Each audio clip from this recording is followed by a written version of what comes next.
The best Star Wars video game ever? Friendly mutton chop beards and monocles. And of course, all the latest updates here at the 501st Special Operations Detachment. Make sure to like, subscribe, and comment. Heck, even dislike if you choose. But with that, let's dive right into some of the updates we've got here going on at the detachment. Starting off with our Troopers of the Month. I have two names that were passed on to me to announce. And let's start with Robert Phelps from the Tampa Bay Squad, Florida Garrison, TX 13016.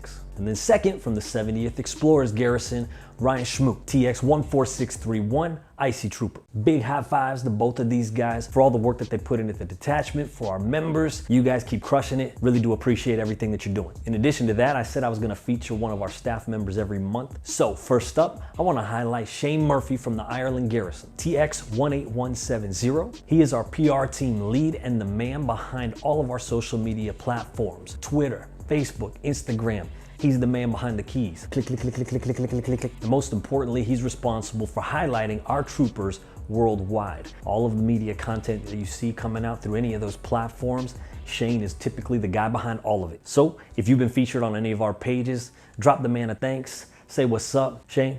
Thank you for everything that you do. Now, typically I do costume updates, CRLs that are under construction, CRLs that have been published and completed. Well, today I'm gonna switch it up a little bit and I'm gonna talk about the best Star Wars video game ever. Well, maybe not ever, but this one is at least in my top 5. And the game I'm talking about, The Force Unleashed. This thing's got a bunch of battle damage. If you look real close, got my Sam Witwer autograph. Picked that up at Star Wars Weekends back in 2013. The game itself was released back in 2008. Features Darth Starkiller, that's Sam Witwer's character. And as you can tell by the case, this one got a lot of play by me. And so yeah, we're definitely one of my top 5s. Put in the comments below, what was your favorite Star Wars video game? Maybe give me a list of your top 3. And the reason I bring this game up is because a lot of the costumes under the 501st Special Operations Detachment originated right from here. And we're continuing that trend because coming up, we have a CRL that's currently under its final review, The Force Unleashed Jump Trooper. This costume's been worked on in the forums for quite a while. Shout out to 50 Ty from the Great Lakes Garrison. He's been putting in a lot of work on this one, a lot of custom parts and 3D modeling.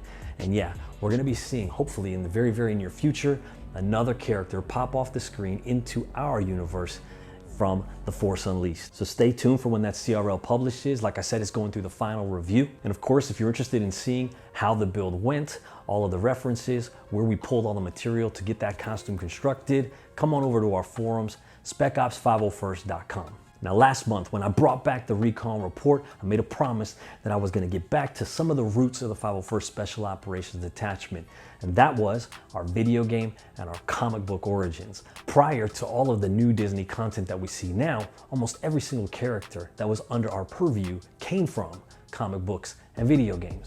And so I wanted to start looking at some characters within comic books. I've been on a binge lately, reading through all of my comics since the Disney Marvel takeover, everything that's considered currently canon right now. I've been going back and reading it. Star Wars issue 1, all the way to what's going on right now. And so my thought was, I'm just gonna pull characters that kind of caught my eye, caught my attention, something that I thought, you know, it'd be really cool to roll up into a convention one time or roll up into Star Wars Celebration and actually see somebody rocking this one out. Now that doesn't mean that these costumes are all going to come under the 501st Special Operations Detachment.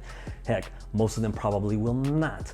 That's also not to say that they're going to be fully approved by the 501st Legion at all. So what I would say is, if I bring up a character here and you're like, yo, I kind of like that, reach out to the 501st Legion LMOs, and then they can point you in the direction of the proper detachment to go to and let you know if it's a costume that we would admit even to begin with. So with that said, I'm gonna jump back to the first series of the Darth Vader comics that came out in 2015, and I'm gonna bring up Friendly Mutton Chop Beards and Monocles. So who am I talking about? Imperial Inspector Thanoth. My guy's in that Imperial officer uniform, but he's got some features that, quite honestly, I would love to see somebody do in person. I mean, how often do you see Friendly Mutton Chop Beards, let alone Friendly Mutton Chop Beards on a Star Wars character? On top of that, this guy rocks the monocle, has a walking cane. I mean, you're talking the Sherlock Holmes of the Star Wars universe. Such an interesting storyline too, and spoiler alert here, by the way, but Inspector Thanoth was brought in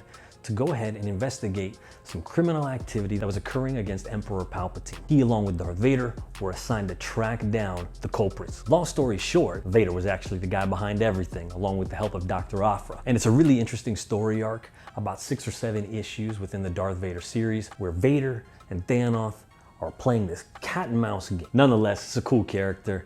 Like I said, he's like the Sherlock Holmes of the Star Wars universe and the Empire. I think it'd be really cool to see somebody pull off the friendly mutton chop beard, that monocle and walking stick. Just a really cool, unique little twist. And I'm continuing my reading in my comics, going through the timeline, reading on this comic binge. Stay tuned for next month. Let's see who else we can look at. So for now, I'm gonna shut this down. Again, Spec Ops members, make sure to always come to the forum, specops501st.com. If you're someone out there watching this video and you're interested in joining the 501st Legion as a whole, reach out to your local garrison, figure out what region or area you're in, reach out to those people. They'll be able to point you in the right direction, give you information about costume that you might be interested in building, and then point you in the direction of the right people to get in touch with so that you can get that assembled and make the completion of your 501st character costume an actual reality. Again, like, subscribe, and leave us a comment. And of course, Spec Ops members worldwide, let's get out there and let's get it.